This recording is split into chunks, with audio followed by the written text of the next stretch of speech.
Hello दोस्तों, आज की इस वीडियो में हम जानेंगे कि निरौपचारिक शिक्षा क्या होती है या नॉन फॉर्मल एजुकेशन जो पिछली बार परीक्षा में पूछा गया था वो क्या होता है।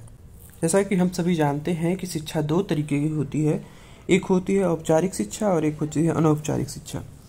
इनमें से औपचारिक स्वरूप जो है पूर्णतः क्या है, नियंत्रणवादी है, और जिसमें कि क्या होता है कि नियंत्रित रह करके एक कॉलेज में या स्कूल में जा करके आपको वहाँ नियमबद्ध होकर के पढ़ना पड़ता है, और जिसमें शिक्षा के हर पहलू पर नियंत्रण होता है।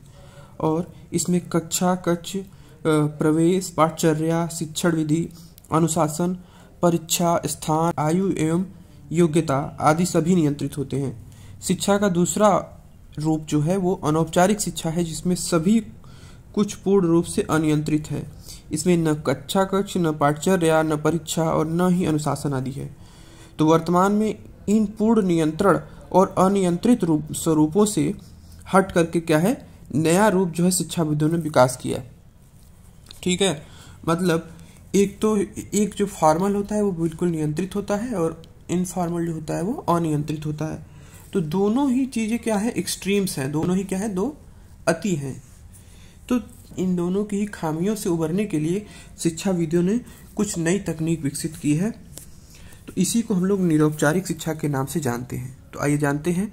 शिक्षा के इस नए स्वरूप को निरौपचारिक शिक्षा के नाम से जाना जाता है। और निरौपचारिक शिक्षा न तो पूर्ण रूपेण अनियंत्रित है जैसा कि अनौपचारिक शिक्षा होती है, और न ही पूर्ण रूप से नियंत्रित है जैसा कि औपचारिक शिक्षा होती है। तो निरौपचारिक शिक्षा में नियंत्रण के साथ अनियंत्रण भी होता है, अर्थात शिक्षार्थी जहाँ कई क्षेत्रों में पूर्ण नियंत्रित होता है वहीं साथ साथ कई अन्य क्षेत्रों में अनियंत्रित भी रहता है। तो एग्जाम्पल के लिए निरौपचारिक शिक्षा में आयु, स्थान, शिक्षण विधि आदि के क्षेत्र में विद्यार्थी पर कोई बंधन नहीं होता, किंतु पाठचर्या, परीक्षा जैसे क्षेत्र में उसका नियंत्रण होता है पूर्ण रूप से। तो और इसके साथ साथ खुले विश्वविद्यालय जैसे हैं और पत्राचार पाठचर्या द्वारा दी जाने वाली जैसे भी जितनी भी शिक्षाएं क्या है, निरौपचारिक शिक्षा है, क्योंकि इसमें शिक्षा का एक निश्चित पाठचर्या तथा परीक्षा की भी व्यवस्था होती है। ठीक है, और यह शिक्षा का नियंत्रित पक्ष है, किंतु छात्र की पूर्ण योग्यता, स्थान, आयु आदि के संबंध में इसका कोई नियंत्रण नहीं होता है। मतलब किसी भी स्थान पर रहकर के किसी भी आयु वर्ग का व्यक्ति इसको पढ़ सकता है। ठीक है, और यह शिक्षा का अनौपचारिक पक्ष है। मतलब एक तरह से औपचारिक पक्ष ये है कि इसमें परीक्षा होगी और इसमें एक पाठचर्या होगी, लेकिन योग्यता, आयु और स्थान का इसमें कोई बाध्यता नहीं है। और यह शिक्षा का अनौपचारिक पक्ष है। अगर हम कहें तो निरौपचारिक शिक्षा एक प्रकार से औपचारिक तथा अनौपचारिक शिक्षा के कुछ पक्षों को मिलाकर बनाई गई है। तो इसे कैसे व्यक्त कर सकते हैं?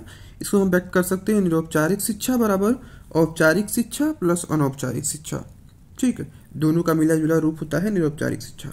यह शिक्षा वयस्कों, बच्चों सहित विशेष उपसमूहों को चयनित करके औपचारिक प्रणाली के ढांचे से बाहर की गई एक संगठित व्यवस्थित शैक्षिक गतिविधि है। मतलब ये शैक्षिक गतिविधि कैसी है? संगठित है, व्यवस्थित है। ठीक है, और इसमें प्रौढ़ शिक्षा, व्यावसायिक शिक्षा, कार्यात्मक साक्षरता और सतत शिक्षा या फिर प्रसार शिक्षा आदि सभी शामिल हैं निरौपचारिक शिक्षा के अंदर ही। अब निरौपचारिक शिक्षा के लाभ क्या होते हैं ये भी हम देख लेते हैं। तो लाभ कौन कौन से हैं? तो निरौपचारिक शिक्षा बढ़ती हुई जनसंख्या की शिक्षा संबंधी बढ़ती हुई मांग को सरलता के साथ पूरा कर सकती है। ठीक है, और निरौपचारिक शिक्षा औपचारिक शिक्षा के घुटन वाले जो है या फिर बंधन वाले वातावरण से विद्यार्थी को मुक्ति दिलाता है। निरौपचारिक शिक्षा औपचारिक शिक्षा पर बढ़ते हुए राजकीय व्यय, तब उस पर खर्च तथा प्रतिछात्र व्यय को कम करने में सहायक है।